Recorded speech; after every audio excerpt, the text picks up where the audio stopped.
Hindi namin sasabihin sa kanya na hindi ho namin trabaho yan. Pumunta po kayo doon sa ganitong ahensya.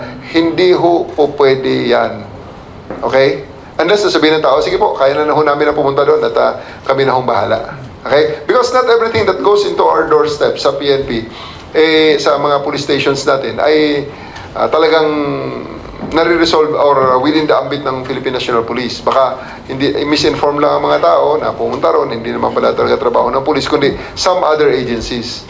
In that case, ang kailangan gawin ng police, ang police mismo ang maghahatid doon sa ating kliyente, doon sa ahensya na makakatulong sa kanya. So, hindi natin siya pinagpasapasahan na punta kayo rito sa ganito, punta tayo sa ganito. In the same manner na ganito, ha? Ito, sasabihin ko na agad, liwanagin natin, alam ko nanonood yung mga lower units natin. May nag-report sa inyo sa isang istasyon at nangyari sa jurisdiction ng kabilang istasyon. Ay, wag na wag niyong gawin, mga kasama sa PNP. Wag na wag niyong gawin, ay, Station 14 po yan. Station 12 po kami. Punta po kayo sa Station 14.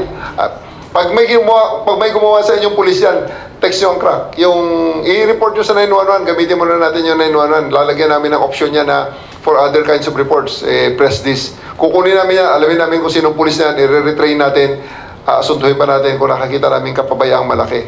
Kasi ang dapat gawin, kung ikaw ay Station 12 po ito, area po ng Station 14 yan. Sandali po, sakay po kayo sa patrol car, ihatid namin kayo doon. Yun ang gusto kong gawin nila. Never na yung pasapasahan na punta ko kayo doon, bahala na si Magellan. Hindi pwede yun. Okay?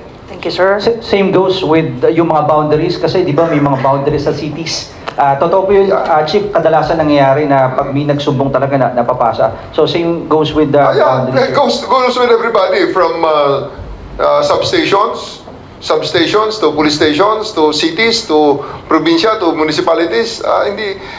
It goes without saying na lahat sila ay dapat oras na may lumapit sa kanila, hindi nila bibitawan unless na merong tamang resolusyon na ibinigay ang pulis doon sa problemang yon. Okay?